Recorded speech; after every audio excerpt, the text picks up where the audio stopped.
Oui Seigneur, qu'est-ce que tu nous dis dans ce dimanche, ce 5e dimanche, cette solennité de la journée des malades, des personnes âgées, de tous ceux qui sont un peu sur la touche.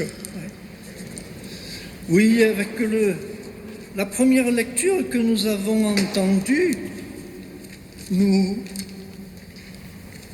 comprenons que cette expérience de Job, elle est encore vécue aujourd'hui.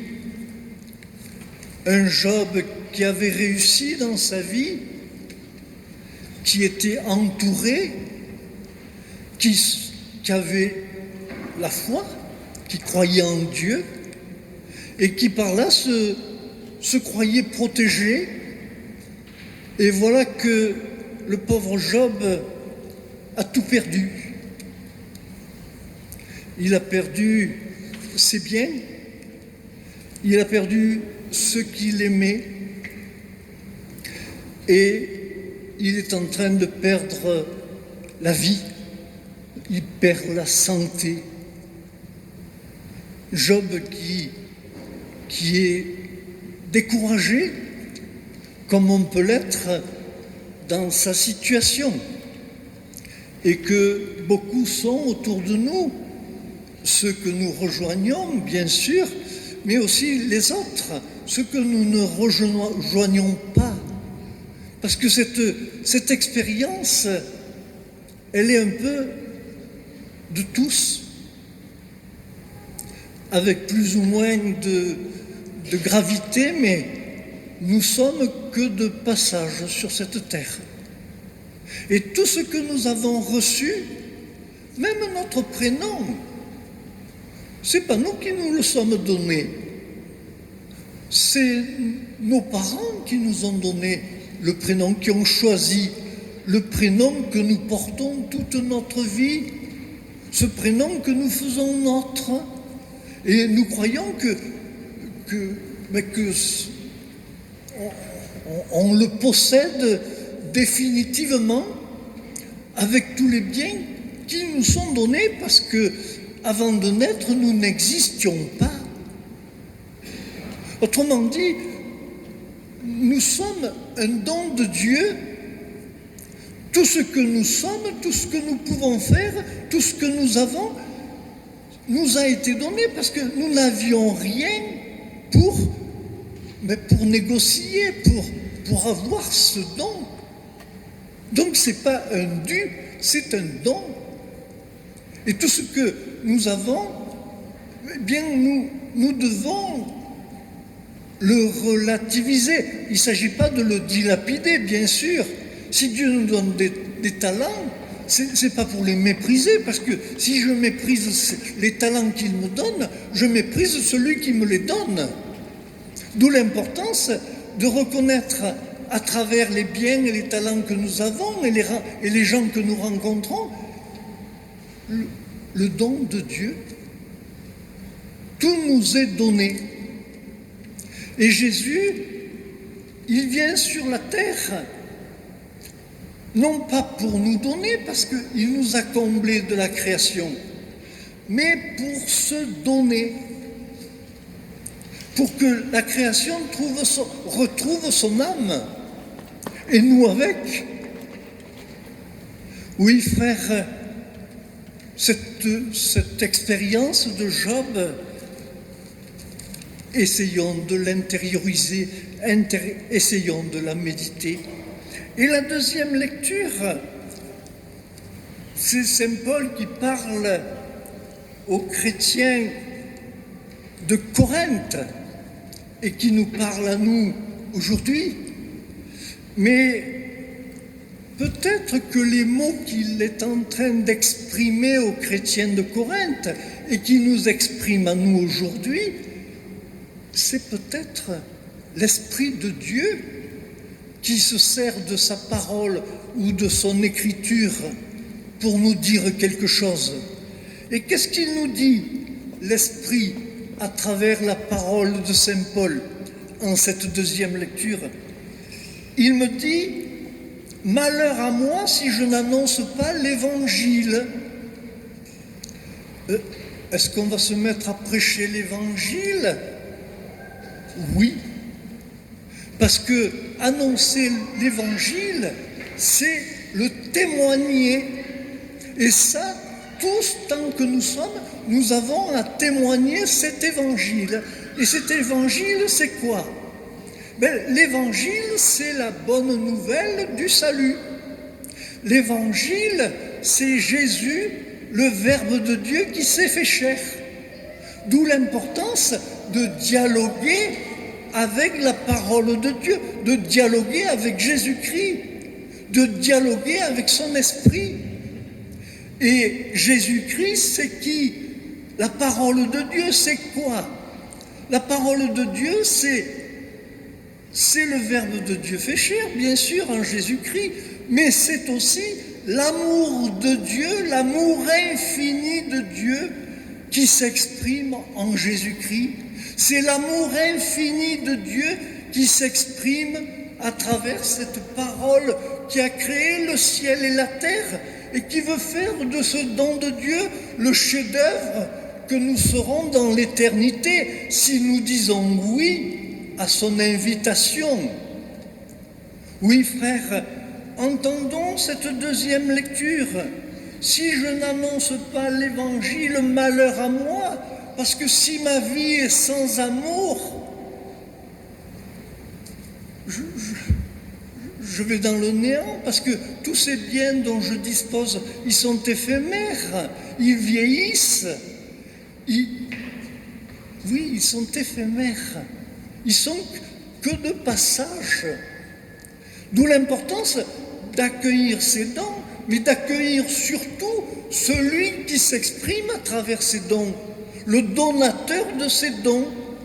Et à ce moment-là, si je rejoins l'amour de celui qui m'a comblé toute ma vie, de tout ce que j'ai, tout ce que je suis, tout ce que je peux faire, eh bien,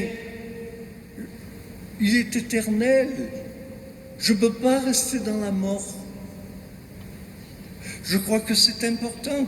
Et si nous relisons l'Évangile que je viens de vous exprimer, nous voyons Jésus qui sort de la synagogue de Capharnaüm et va avec Jacques et Jean dans la maison de Simon. Simon et André, son frère.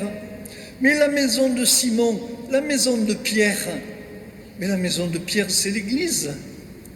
Autrement dit, on sort de la synagogue pour aller dans l'Église. Et dans l'Église, qu'est-ce qui se passe dans la maison de Pierre? Il y a la belle-mère qui se trouve avec de la fièvre. Alors là, c'est intéressant parce que faisons parler la parole de Dieu. Qu'elle ne reste pas un monologue, que ce soit vraiment un dialogue. Et si je la fais parler, cette parole de Dieu, je m'aperçois que Jésus rentre dans la maison de Pierre et on lui parle de la belle-mère de Simon qui a de la fièvre. Jésus s'approche, la saisit par la main, la fait se lever avec sa fièvre, la fait se lever, et c'est qu'après, elle est libérée de sa fièvre. Autrement dit, si Jésus vient vers nous, si Jésus a laissé tout ce qu'il avait dans le ciel avec le Père et l'Esprit Saint, il a laissé tous ses privilèges, tout ce qu'il, pour venir dans la fragilité d'un petit bébé dans une crèche, c'est-à-dire une écurie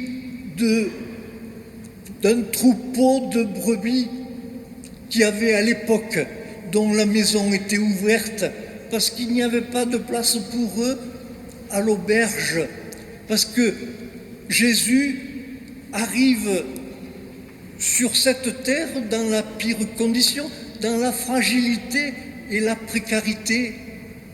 Il vient dans la fragilité et la précarité vers les malades, ceux qui attendent de Dieu d'être, excusez-moi l'expression, d'être pistonnés, d'être privilégiés, parce que si je prie le Seigneur, il va m'exaucer, il va me combler de ses biens.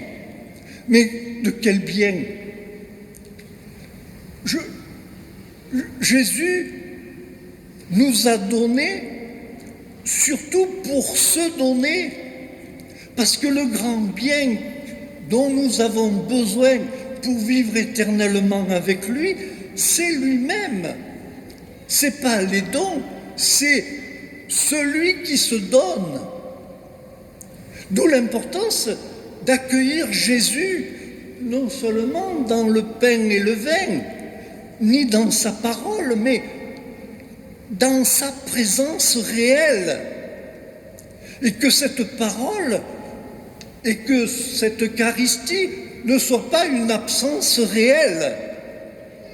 Parce que nous avons besoin de la réalité de sa présence qui se transmet, qui se donne dans l'Eucharistie, dans la parole, mais aussi par nos présences et l'amour qui nous rassemble. Si nous sommes croyants, si nous avons la même foi, si nous sommes frères. Et nous sommes frères aussi avec ceux qui ne peuvent plus venir nous rejoindre, d'où l'importance de les porter dans notre souci et dans notre prière, parce qu'ils font partie aussi de la même famille. Et Jésus, qui vient sous les apparences d'un peu de pain et d'un peu de vin, avec cette banalité, cette pauvreté, cette précarité, il vient nous apporter son amour. Parce qu'il vient pour se donner, et se donner inlassablement dans la réconciliation, dans l'Eucharistie et dans tous les sacrements, dont le sacrement des malades. Oui, frères, recevons ce don de Dieu qui n'est plus ce qui nous donne, mais qui est lui qui se donne. Parce que si avec lui, si nous l'accueillons dans notre cœur et dans notre vie, eh bien, il va nous entraîner aussi dans sa résurrection, parce que l'amour de Dieu, c'est Dieu lui-même, et Dieu est éternel. Et c'est à cette éternité que Jésus est venu jusqu'à nous dans sa précarité, pour que, à travers nos précarités, à travers nos vulnérabilités, il puisse nous entraîner dans sa suite pour la vie éternelle. Oui, frères, que ce soit le sens de notre méditation dans ce sacrement des malades que nous solennisons en ce dimanche. Amen.